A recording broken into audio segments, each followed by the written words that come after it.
But Satan made them, and I said, okay, this one right here. What does it mean? Tell me what that means. They looked at it, it says, slip. Slip. And expelled them from the state in which they were. A slip, I thought? But then maybe I was trying to force the traditional understanding, the traditional interpretation. Maybe it was just a slip. I mean, after all, they didn't commit murder. They didn't commit robbery, rape, pillaging, assault. They ate a couple of pieces of fruit. Well, it's not the greatest sin in the history of humanity by any means.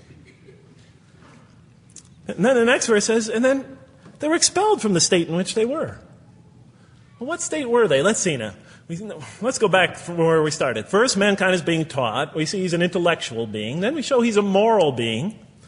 Moral being means he's a being that's going to have to make choices. And then God gives him this choice. It's not a huge deal. It's not the gravest sin in the history of humanity by any means. It's minor by any standards. They make it, though.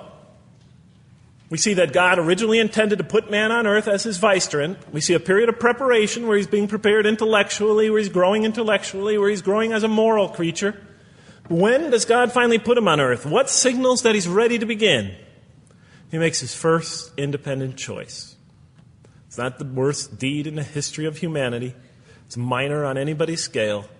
But it shows that mankind is ready to act on his own. To be his own, to make his own choices. That God has empowered him to make choices. And he's ready to make them and carry them out.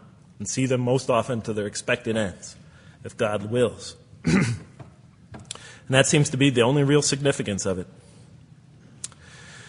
But I thought, maybe I'm getting this wrong. Maybe God just blows off into an angry rampage the next verse. So I look at the next one and it says, and then Adam received words from his Lord. And God turned to him mercifully. For he's oft returning, ever merciful. Well, if I had any doubts up till now that God is not enraged by what this has happened, that God hasn't prepared mankind for this choice, for what was eventually going to happen, that all this was preparation for mankind to begin his earthly sojourn in this famous allegory. If I had any doubts before now, I had them, certainly didn't have them after reading this verse. This verse is entirely consoling, reaching and merciful, reaching out to mankind in mercy. Mankind goes to earth. He's obviously afraid. He obviously feels remorse. He's in an unfamiliar environment. And what does God do? He turns to him. He turns to him. In Arabic, the word has the meaning of like a father turning towards an infant or a child or somebody, or a parent, a mother turning towards her child. And he turns to him mercifully, and for God is oft returning, ever merciful. And Adam receives words from his Lord. What kind of words? Probably words of consolation, words of hope, words tell him not to be scared. And in the next verse we see those are exactly the type of words that Adam receives. He says, go down, Adam and his spouse, go down from the state, all of you together. Repeating that again, just so that we know that this is not a punishment here. Go down from the state, all of you together, and truly there will come to you guidance from me.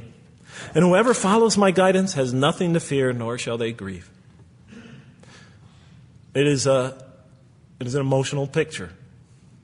This young couple is here, in fear, in shame, feeling remorse, and God reaches out to them and turns towards them and tells them, you have nothing to fear, nor shall you grieve.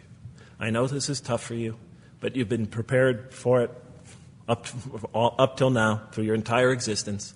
It had to happen. This is a necessary stage in your development, in your growth, but just hang in there, follow my guidance, be true to me and I'll be true to you. I'll guide you, I'll help you, I'll do whatever you need. Just follow my guidance and you have nothing to fear, nor shall you grieve.